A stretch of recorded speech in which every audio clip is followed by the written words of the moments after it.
Once again, folks, Lindsey Huddleston with Sports Psychology Solutions back in the building. When I say the building, I mean the building, Henry Ford High School, my alma mater where I grew up here at the Rodney Hurd Camp 2019, kicking off with some great individuals who've been great for the game of basketball throughout the state of Michigan and the region. I have Willie Mitchell, graduate of Pershing in 1994, Mr. Basketball, doing great things. Brandon Barrett, my childhood friend as well, class of 96, Southfield Lathrop, over at the program is University Prep. University Prep. I was about to say something else, and I don't want to say anything else at this time. Sitting down at the Rodney Hurd Camp, how you guys doing?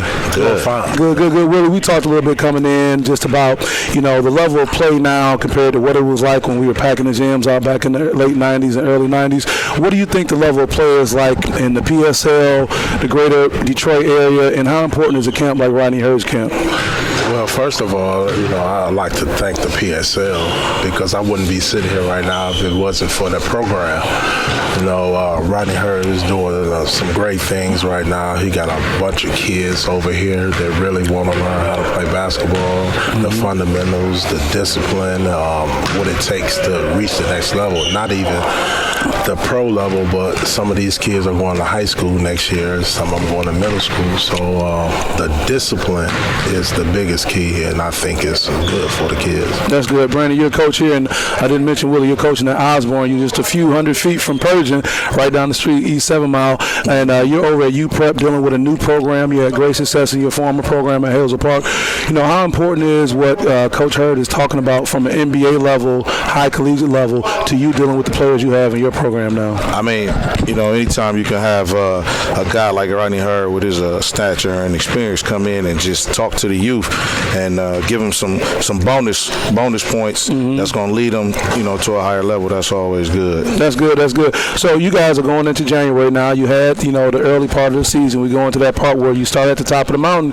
and we start working our way down. What are you focused on right now, Willie, with your program over at Osborn? Well, right now, the biggest focus is the second report card market. Trying to make sure all the guys are together, and the rest of it, the basketball part, usually fall right into place. So just a lot of hard work and trying to stay on those guys on the academic side, because I got a lot of guys that really love to play basketball and really learning how to play. It's funny you say that because, you got great ball players doing good, but it seems so many take for granted the academic part. And I don't care how good of a ball player you are, you have to get the grades. And it's not about people making things happen for you, looking out for you all the time. How important is it to emphasize the academic part at this point? That's real important. The biggest part is the distractions, I believe. That's how I look at it, distractions. If they can get around the distractions, they'll learn more. So now we're in the process, I got a wonderful principal over there, Miss Prashan Johnson. She got some great ideas. My athletic directors, everything is going in the right direction. So right now it's just, trying to deprogram the kids and give them a good mindset and come in and do all the right things that they need to do to be successful in life. Well, that's great that you're over there helping them. Brandon, what about you going into this new year?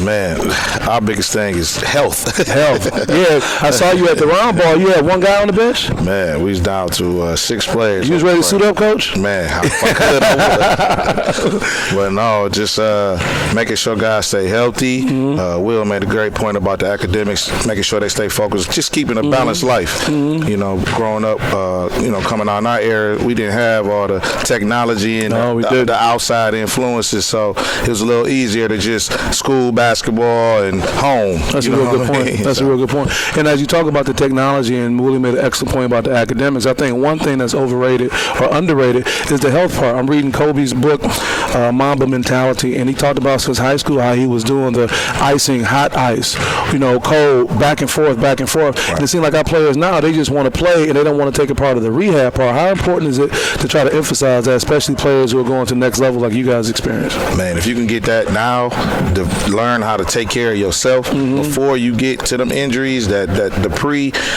just making sure you ice even when you ain't got pain. Sure. And just eating right and getting sleep. And, again, just keeping life simple. Sure. And making sure you take care of yourself and, just staying healthy. That's very important. Willie, for you, had an excellent basketball career. You really, did some things things representing a great program at Pershing and to get to Mr. Basketball. How hard is it for you, for a very elite level player who's seen the highest level, to come back and deal with kids who may not have the skill or the vision or just whatever ability maybe that is? How difficult, or is it difficult for you at times? For me, it's challenging. I love it. Somebody did it for me. Every kid in my room that made the team, I had a similar situation that they're going through right now. So basically I'm trying to tell them that, you gotta, I'm going to use the right word, you have to move on. And you can't let things that's going on in your life and your past to distract you. So you got to be strong-minded, find your goals, stick to it, have a set plan. It might take a year or two, but you got to stick to the plan. You gotta stay disciplined and focused, because, you only hit the lotto and get rich overnight. Right. B, what do you think about that? Absolutely. When you come into the game and you got so many people trying to do the same thing you're doing, and I tell that to my team all the time, like, man, you're competing with the world. It's not just Detroit. You know what I mean? Everybody wants to play and they want to get a scholarship. I know that's the main goal, but the lessons that you learn playing basketball, playing sports, period, you can take with you into your adult life. You know what I mean? Because someday you're gonna have to work. Yeah, you're right. You're absolutely right. So as we begin to wrap up, that statement you made is where I wanted to go next. I'm finding you come to an elite level camp like this with all this great talent, all this experience around, but you still find yourself struggling with little things like a young player's body language, not hustling. How important it is to try to address those off the court issues so they don't have a problem, on the court as it relates to affecting them in the future. Very important. I mean, you judge by everything you do, the way you speak, the way you talk, the way you hold yourself, the way you wear, what you wear, how you look. Today is a little bit more. It's acceptable to wear your hair kind of, different. Sure, right. It's the age of casual everything, and I think our young people, coming from where we come from, they fight so hard to have this identity.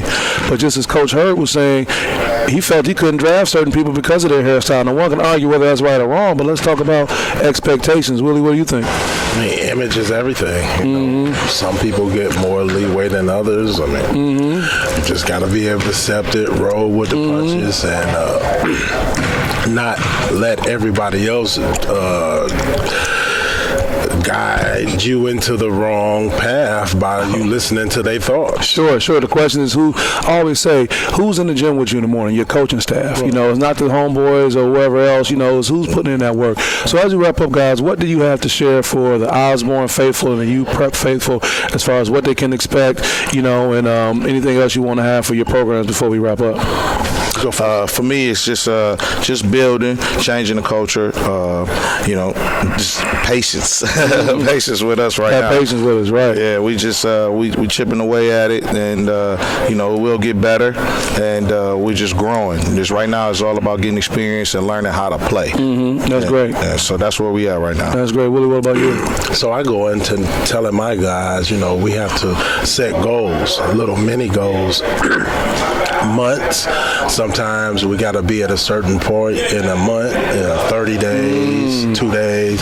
So just give each other goals, and we push each other, make sure everybody's accountable. And once you get that going, you deprogram the kids, and then next thing you know, you have a program. That looks really good. Well, right here, guys, Sports Psychology Solutions, you got a lot of great information about some very talented individuals who are going to continue to have an impact on the region with their coaching and their experience. I want to appreciate you guys for stopping by. Thanks for being at the Rodney Hurd Camp, and we'll get with you guys soon. Okay? All right. Thanks.